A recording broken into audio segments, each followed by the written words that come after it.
92.7 big FM पर आप सुन रहे हैं प्यार के किस्से यादों का edit box with Nilesh Mishra में, और मैं आपको सुनाने जा रहा हूँ आजम कादरी की लिखी कहानी चंपा तेरे कितने रंग, बिना किसी एड ब्रेक के। अरे कुछ बोलेगी भी या यूं ही किताबों में सर दिए बैठी रहेगी? बड़ी मौसी ने पत्थर पे मिर्च को चलते हुए कहा। इतने सालों तो पहले कह दिया था, तब से अब तक मौसी तुमने कुछ सुना ही नहीं, तो इसमें मैं क्या कर सकती हूँ? चंपा ने जवाब दिया और किताब के बीच में मोर का पंख लगा के अंदर चली गई अपने कमरे में।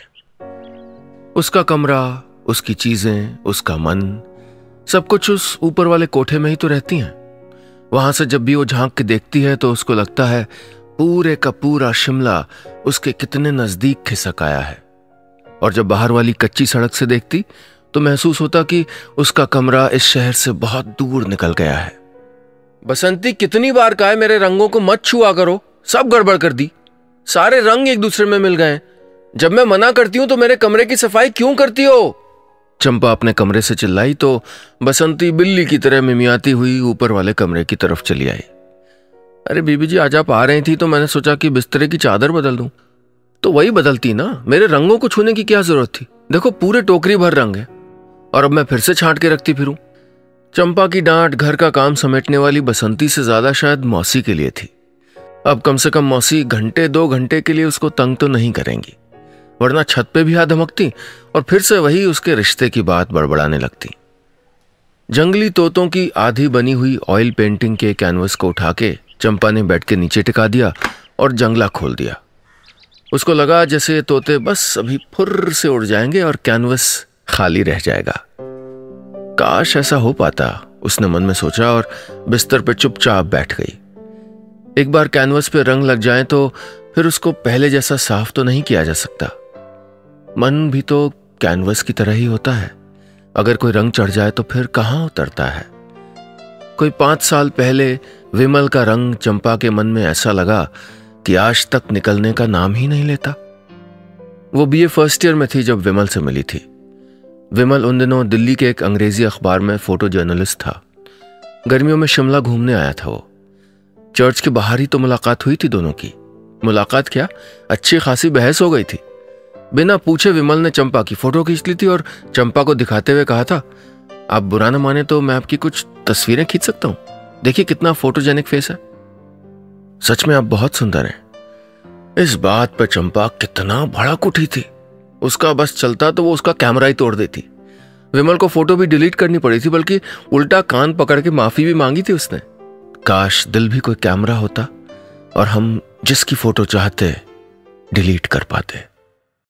आप सुन रहे हैं प्यार के किस्से यादों का edit box with Nilesh Mishra में, सिर्फ 92.7 बिग एफएम पर।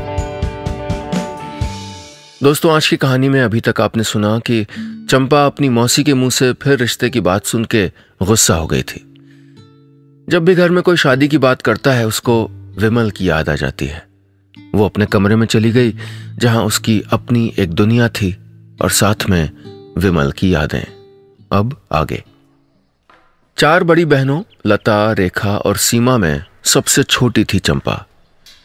चंपा को अपना नाम कभी पसंद नहीं आया, पर अम्मा ने रख दिया था, सो उसको इसी नाम के साथ जीना पड़ा। जब अम्मा थी तो उसने एक बार पूछा था, अम्मा तुमने मेरा नाम चंपा क्यों रखा? कितना मुरझाया सा लगता है। अरे जब तू पैदा हुई थी तो पूरे आंगन में चंपा इस कदर फूली थी कि पूछो मत। तेरा चेहरा भी तो उसके फूलों जैसा ही लगता था, एकदम सफेद। बस मैंने तेरा नाम चंपा रख दिया, अम्मा ने जवाब दिया था। सीमा दीदी और रेखा दीदी वो भी तो मुझसे गोरी हैं, फिर तुमने उनका नाम चंपा क्यों नहीं रखा? चंपा की बात सुन के अम्मा के सफेद चेहरे पे आह की आवाज उभर आई थी। उनका नाम तेरे बाबूजी ने रखा था, कह के अम्मा थाली में से खराब चावल निकाल के फेंकने लगी थी। तो मेरा नाम बाबूजी ने क्यों नहीं रखा? क्यों, क्या मैं अपने एक बच्चे का नाम भी नहीं रख सकती थी? अचानक अम्मा को गुस्सा आ गया था। वो चावल साफ करती रहीं। अम्मा ने चंपा को कभी नहीं बताया कि उसका नाम तो क्या, कोई चेहरा भी देखने को तैयार नहीं था, क्योंकि 3 लड़कियों के बाद सबको लड़का चाहिए था। फिर अम्मा ही चंपा चंपा कहने लगी थी। घर की तीनों बड़ी बेटियां हमेशा बाबूजी की चहेती रहीं, सिवाय चंपा के। जब बाबूजी या दादी चंपा को झिड़क देती तो अम्मा उसको सीने से लगा लेती थी। हमेशा अम्मा को ही चंपा के अधिकारों के लिए लड़ना पड़ता था। ऐसी ही किसी बात पे अम्मा ने चंपा के बाबूजी यानी शहर के इज्जतदार पंडित जी को भी झड़क दिया था। चंपा मेरी बेटी है, उसे किसी ने सताया तो मुझसे बुरा कोई नहीं होगा। उस दिन से बाबूजी ने चंपा की अम्मा से बोलना छोड़ दिया था। बोले भी तो उस दिन जब खुद गंगा जल अपनी पत्नी के मुंह में डाला। अम्मा क्या गई थी, चंपा का घर ही छिन गया था। तब तो 10वीं में थी। अम्मा का गम सबने मनाया, पर चंपा की आंख से आंसू तक नहीं गिरा था। घर की सारी बेटियां इतनी सुंदर थीं कि उनकी शादी करने में किसी को कोई परेशानी नहीं आई। रिश्ते खुद ही पंडित जी के घर चले आते। जब चंपा ने 12वीं की, उसी साल आखिरी दोनों बहनों की शादी एक ही मंडप में निपटा दी पंडित जी ने। बड़ी वाली लता तो सिर्फ 12वीं कर पाई थी। रेखा और सीमा ने BA प्राइवेट किया था। बाबूजी का मानना था कि लड़कियों को ज्यादा पढ़ा लिखा दो तो फिर वर मिलने में दिक्कत आती है। बाबूजी ने कह दिया तो सबको मानना ही था। जिसका रिश्ता जैसा तय कर दिया, उस लड़की ने बिना कुछ कहे हां कर दी। किसी की हिम्मत ही कहां थी उनसे बोलने की। सीमा दीदी कितना रोई थी जब पता चला था कि उसका होने वाला पति काफी ज्यादा उम्र का है। सिर्फ थोड़ा बहुत विरोध चंपा ने ही किया था और उसने अपना विरोध बराबर बनाए रखा। बहनों की विदाई पे भी चंपा की आंखें नहीं छलकीं। उसने अपनी पढ़ाई की, वो भी फाइन आर्ट से। उसने बाबूजी की एक नहीं सुनी और खुद जाके अपना दाखिला शिमला के कॉलेज में ले लिया था। हंगामा तो बहुत हुआ था, यहां तक कि उसने बाबूजी से भी कह दिया था कि अगर आप पैसे नहीं दे सकते तो मैं खुद ट्यूशन कर लूंगी, लेकिन पढ़ूंगी। आखिर माँ अपनी बेटी को कम से कम हिम्मत से जीना तो सिखा गई थी। चंपा को कभी कभी अम्मा की बहुत याद आती थी।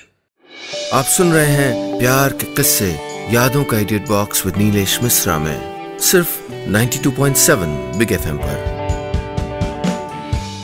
दोस्तों, आज की कहानी में अब तक आपने सुना कि चंपा अपनी 4 बहनों में सबसे छोटी थी। लड़के की उम्मीद की थी उसके पिता ने और आई थी चंपा।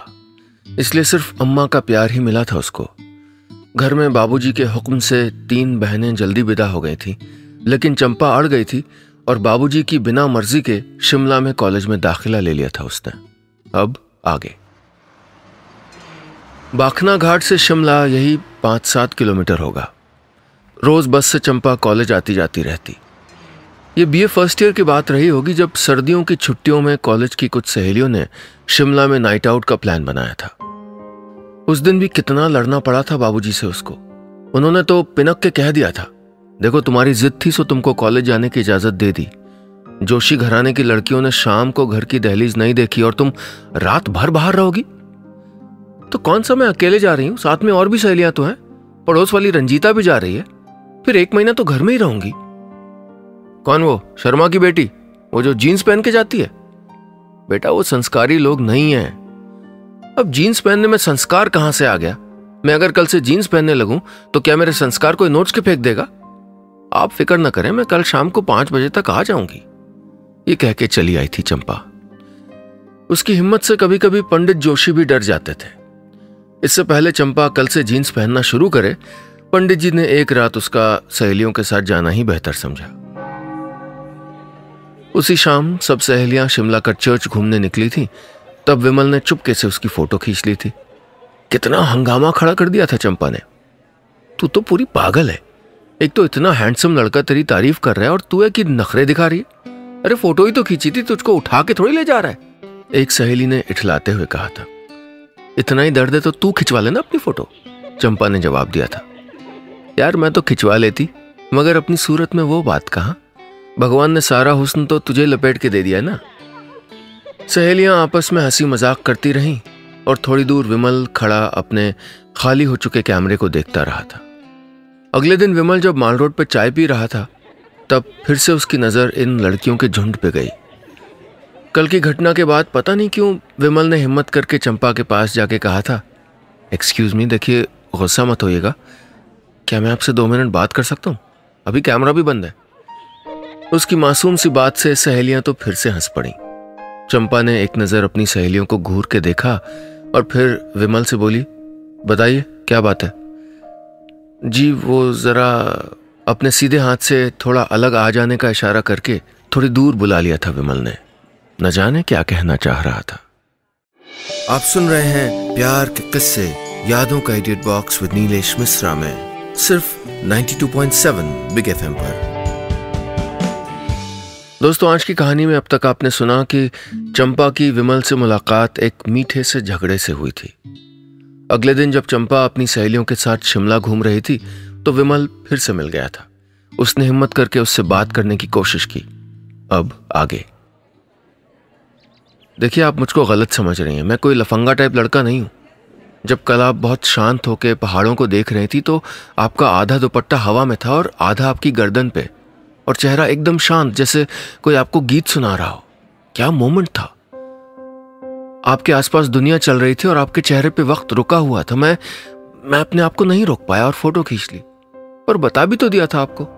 नहीं बताता तो आपको भी पता नहीं चलता और मेरी फोटो भी डिलीट नहीं होती। अब आप ही बताइए, सच बोलने का नुकसान तो मुझको ही झेलना पड़ा ना, और आपने गुस्से में मुझको न जाने क्या क्या बक डाला।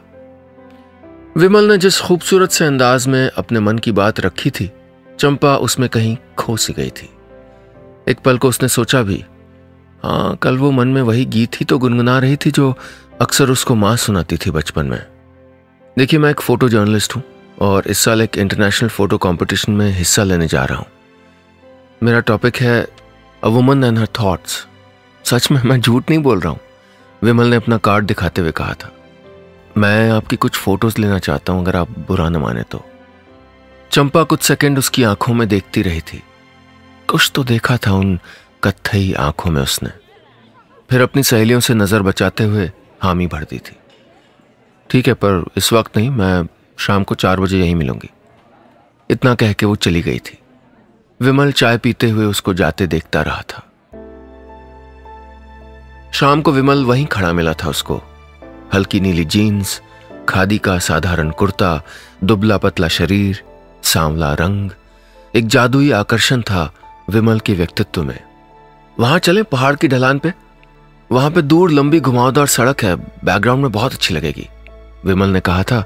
और फिर दोनों निकल आए थे पहाड़ी की ढलान पे। रास्ते में अपने नामों के साथ नजारे और थोड़ी बहुत जानकारी बांटी थी आपस में दोनों ने। तकरीबन आधे घंटे में कुछ फोटो खींचने के बाद विमल ने ही पूछा था, चंपा जी, आप चाय पीना चाहेंगी? दिल तो बहुत था चंपा का विमल के साथ कुछ और वक्त बिताने का, लेकिन वक्त नहीं। जी माफ कीजिए, मुझे घर पहुंचना है। बाबूजी से 5 बजे तक घर आने का कह के आई थी और 5 तो अभी बज गए। फिर बस भी तो आधा घंटा लेती है। बस? तो आप शिमला में नहीं रहती क्या? जी नहीं, यहाँ से 5 कोस पे बखना घाट पड़ता है, मैं वहीं रहती हूँ। अब मैं चलूंगी। All the best for your competition. Vimal को इतना कह के चंपा मुड़ गई तो विमल ने झिझकते हुए टोका था, तो कल मिल सकते हैं क्या? मेरा मतलब है अगर आप कल कॉलेज आ रही हो तो। जी मैं अब शायद 1 महीने तक नहीं आ पाऊंगी, कॉलेज की छुट्टियां हो गई हैं। अब तो छुट्टियों के बाद ही आना हो पाएगा, चंपा ने जवाब दिया था। ओह माय बैड लक, कह के विमल ने चंपा का शुक्रिया अदा किया था और जाते जाते कहा था, ये मेरा कार्ड है, रख लीजिए। मैं यहाँ होटल क्लार्क में 4 दिन और हूँ, अगर बाई चांस इधर आना हुआ तो जरूर मिलिएगा। मन में मीठी सी एक हलचल लिए चंपा बस में बैठ गई थी। आप सुन रहे हैं प्यार के किस्से यादों का edit box with Nilesh Mishra में, सिर्फ 92.7 बिग एफएम पर। दोस्तों, आज की कहानी में अब तक आपने सुना कि शिमला में विमल से हुई चंपा की अचानक मुलाकात ने एक नया ही मोड़ ले लिया। विमल ने जब दूसरे दिन बड़े प्यार से अपनी बात समझाई कि वो उसकी फोटोज क्यों लेना चाहता है, तो चंपा न जाने क्यों मना नहीं कर पाई। इस तरह शायद ही किसी लड़के ने चंपा से आज तक बात की हो। मन ही मन चंपा को विमल अच्छा लगा था। अब आगे। घर पहुंच के भी उसका मन कहाँ लगा था किसी चीज में। उस अजनबी से हुई अजीब सी मुलाकात ने चंपा को पहली बार उस एहसास से रूबरू कराया था जिसको प्यार कहते हैं। आने वाले 3 दिनों में उसने कोशिश तो की थी कि शिमला का कोई काम निकल आए ताकि वो विमल से एक और बार मिल सके, लेकिन नहीं निकला। यूं तो वो कोई भी बहाना करके जा सकती थी, लेकिन उन्हीं दिनों बाबूजी की तबीयत भी खराब रही। दिन गुजरे और फिर महीना भी गुजर गया। चंपा के मन में विमल के लिए पनपा मीठा एहसास का पौधा मुरझा सा गया था, पर मरा नहीं था। इतने दिनों के बाद भी उसको याद रहा होटल क्लार्क। जब कॉलेज जाते वक्त वहां से गुजरती तो कुछ देर रुक के होटल के बाहर आते जाते लोगों को देखती रहती, जैसे अभी विमल कैमरा थामे सामने आ जाएगा निकल के। कभी कभी मन यूं ही कुछ लोगों का इंतजार बिना कारण के करने लगता है। खैर, जिस तरह वक्त पुरानी यादों को छोड़ के आगे के लम्हे उठाने के लिए बढ़ जाता है, उसी तरह चंपा भी बढ़ती रही। घर से मिली या छीनी गई आजादी का उसको क्या करना है वो अच्छे से जानती थी।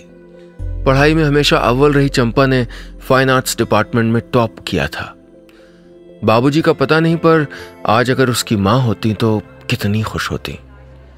अभी सारी सहेलियां कॉलेज के गेट के बाहर उससे ट्रीट के लिए जिद कर ही रही थीं कि तभी उसकी नज़र सामने खड़े एक आदमी पे पड़ी।